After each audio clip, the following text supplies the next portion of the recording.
Okay, friends, today this video is about comparing function values to 0, which, right, is some good words of just saying, let's look at the graph and see what's going on. Okay, so basically, does the f of x notation represent your x value stuff or your y value stuff?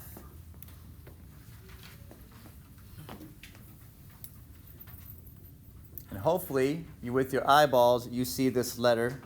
What letter is right here? X. So do you think this represents x values?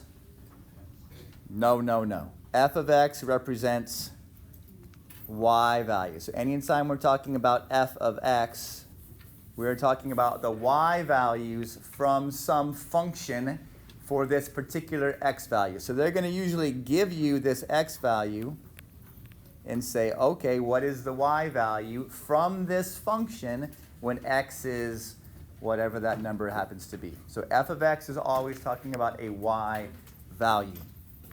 Okay?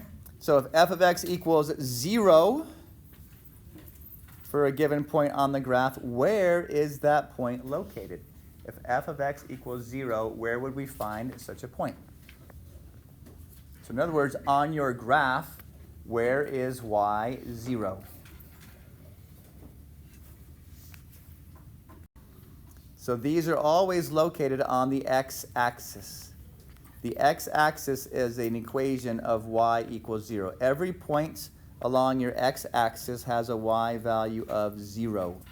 Right? The x's change, but the y coordinates of any point on your x-axis are always going to be 0. So if we want to figure out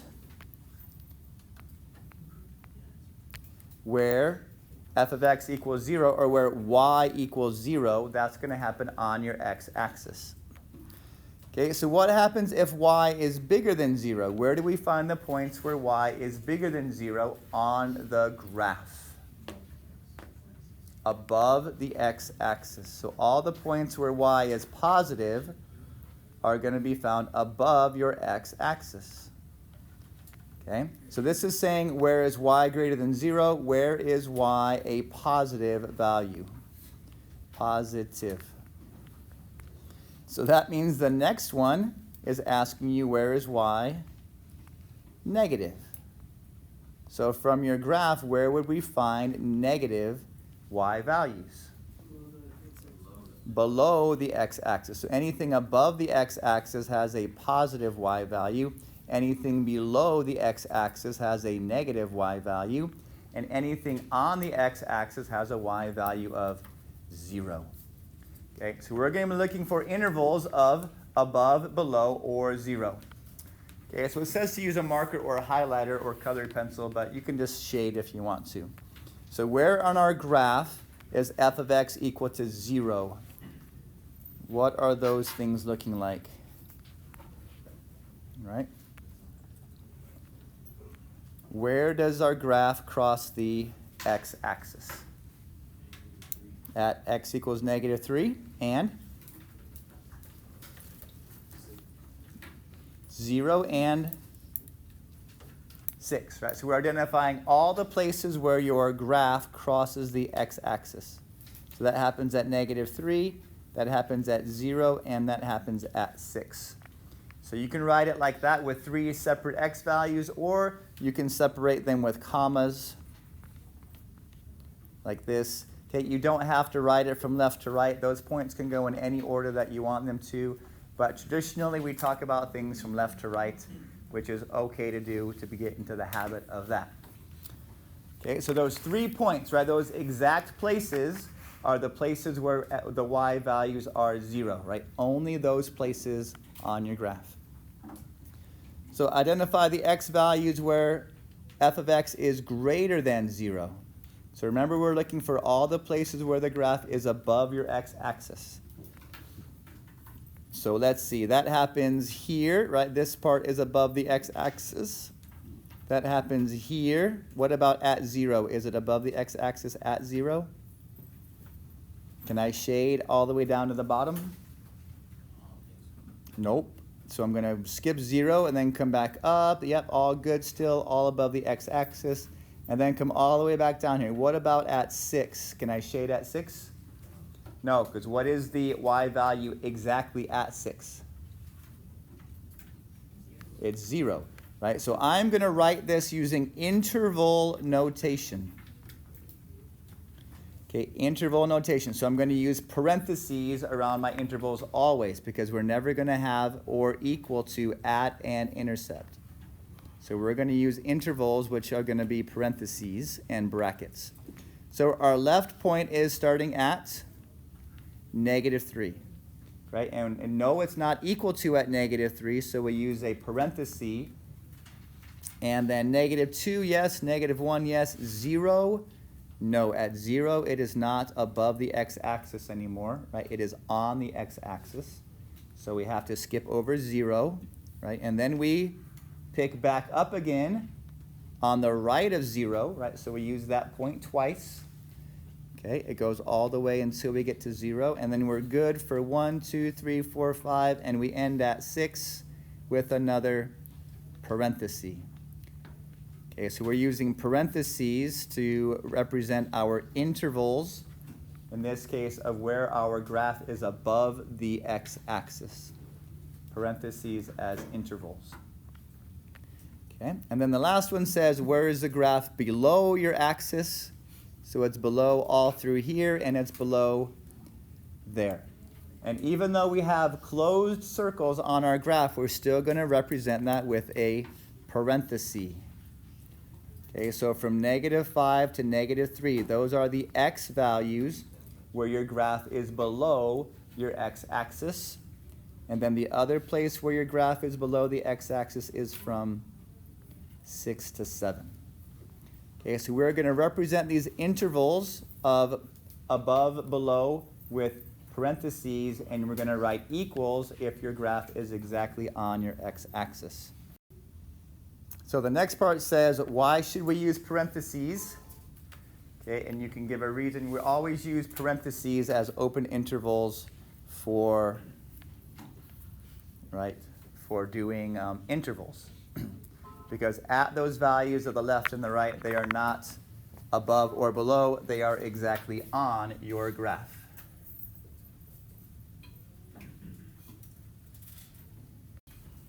So a quick review, what's the domain of this function? So look from the left to the right. Where does our graph start? If we come on the graph from the left, where is our first x value that we encounter? -5. Okay, and then we're good, right? There are no open circles anywhere, no open circles, no open circles until we get to +7 where we have another bracket. So our domain is from bracket -5 to 7. Right, those are our x values. And then let's look at the y's. What is our first y value we encounter as we come up the graph from the bottom? Right, -4, and then we're good all the way up until we get to +4. So your range of this graph is from -4 to +4, right? There are no open circles, there are no gaps, there are no jumps, there are nothing to be excluded from your domain or from your range. Okay, so let's look at the second half of your notes.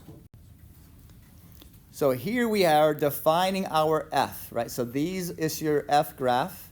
It looks like we have a piecewise function. There are pieces of different equations.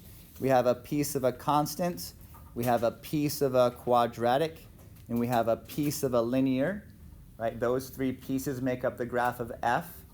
And then for g, we have a piece of an absolute value, and it's like we have a piece of a square root. So we're not given equations to represent this, we're just given the graphs of them. And we're going to answer the question. So we're talking about g, what's the domain and the range for your g graph? Okay, so once again, let's look at this. The graph comes on from the left. What is the first number that we encounter? An x value of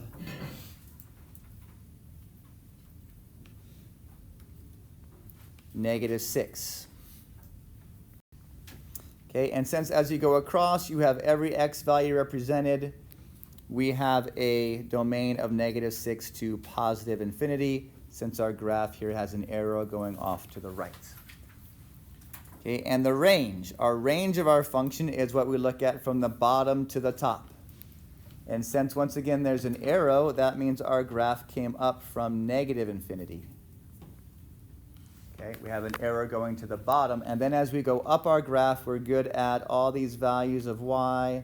We're good for 3, and then we have to stop at +5, which gets a parenthesis because we have an open circle there at the top. So that is not actually equal to. So there's your domain and your range. Okay, so now let's get to the mathy part of this. Okay, they are telling us that we have some p function, right? So we have a graph of f and we have a graph of g, and now they're giving us this equation that we're defining and calling it p. Okay, so if that's our p function, then what is this? What is the value of this algebraic statement? 3 times p of 3, whatever p of 3 happens to be, plus f of 0 times g of -2. Okay, and show your work or explain how you got these values. So we have to do 3 different things. Number 1, we got to figure out what p of 3 is. Number 2, we got to figure out what f of 0 is. And number 3, we got to figure out what g of -2 is. Okay, so the question is, how are we going to do that? How are we going to figure out what p of 3 is? And the answer is, plug it into the equation where we have defined as p. Right? P of x is an equation, so we're going to replace x with 3. So you plug 3 into your equation, and then you do all of that nice math. You simplify it in order to figure out what that value is. Okay, so p of 3 is an equation, so you replace x with 3 in your equation. So simplifying p of 3 gives us a value of 4. Check, one of them is down. So how do we get f of 0? Okay, what does it mean to find f of 0? Where do we look? Do we have an equation? No, we don't. But what do we have? We have a graph. So you're going to look at your graph. Okay, look at your f graph when x equals 0. Right? This is telling you your x value. Look at your f graph when x equals 0. So let's go up here. The f graph when x equals 0 means we have a y value of -3. When x is 0 on the y-axis, right, that's where x is 0, we have a y value of -3. So f of 0 is going to be -3. And we're going to do a similar thing for g. G of -2, we're going to look at your g graph when x equals -2. So let's come up to our g graph. Our g graph is here. We want to find an x value of -2. So we have a y value of +3. So we know that g of -2 is equal to +3, because that's the y value from your graph when x is -2. So now that we have all those numbers, we can finally do our equation. We want to do 3 times p of 3. P of 3 was 4, plus f of 0, which was -3, times g of -2, which was +3. Okay, so now we have a little bit of PEMDAS, right? Please excuse my dear Aunt Sally. So I have 3 times 4, which is 12, and -3 times 3 is 9. So 12 minus 9 is +3. Okay, so this function, right, that mathematical statement simplifies to give you a value of 3.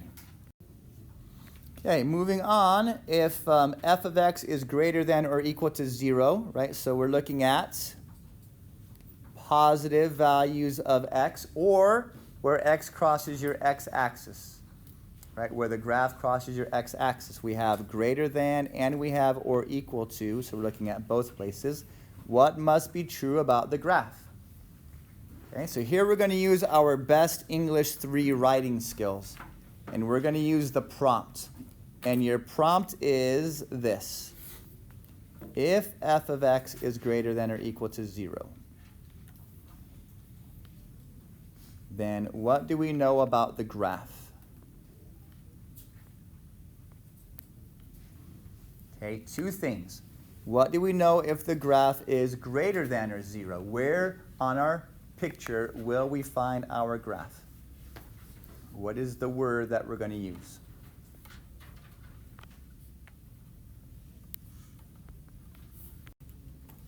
Above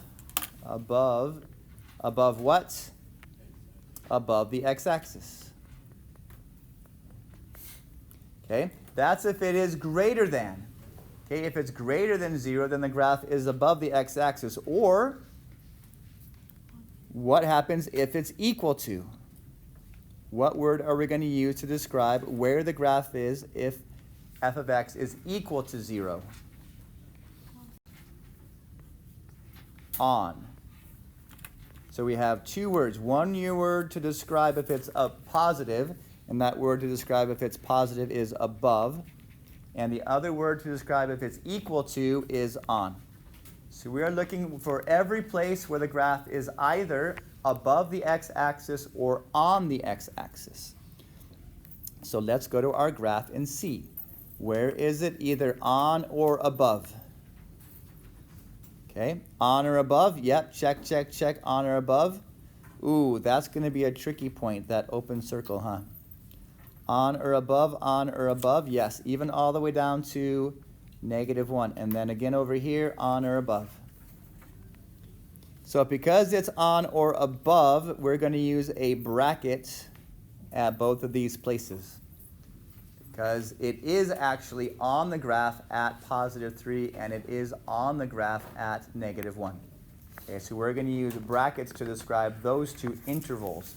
Now the question is, what is happening here at -2, and how do we represent that whole? Okay, so whenever our graph as a whole, that means that the y value is undefined, right there. F of -2 does not exist, is what we talked about a couple of days ago.